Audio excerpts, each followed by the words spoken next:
บายดีที่ผมนี่คือการผสมพันธุ์เป็ดเทศเนาะที่ว่าการเลี้ยงเป็ดของเฮามีเป็ดผู้และเป็ดแม่นี่คือการที่ว่าเป็ดแม่สีไข่ไรที่จะออกไรที่มีการผสมพันธุ์นี่คือเพื่อให้พี่น้องได้เห็นด้วยว่าเป็ดปีหนึ่งมันออกอยู่ประมาณอยู่4 ชุดเนาะ4 ชุด5 ชุดประมาณนั้นเนาะนี่คือเฮาเลี้ยงเป็ดแบบเป็นซี่เป็ดผู้ตัวหนึ่ง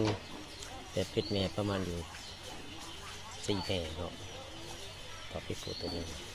นี่คือนี่ให้ตัวเป็นในการเลี้ยงเป็ดเลี้ยงไก่เนาะนี่คือการผสมพันธุ์แล้วนี่คือเป็ดแม่นี่เป็นเป็ดได้ลูกอยู่3 สันเนาะ3 สันนี่ลูกของมันนี่คือเฮาเลี้ยงเป็ดแบบอีซี่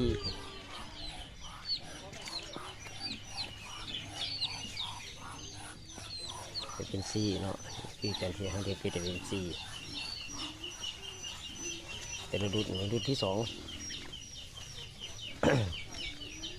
เป็นวันนี้ได้อยู่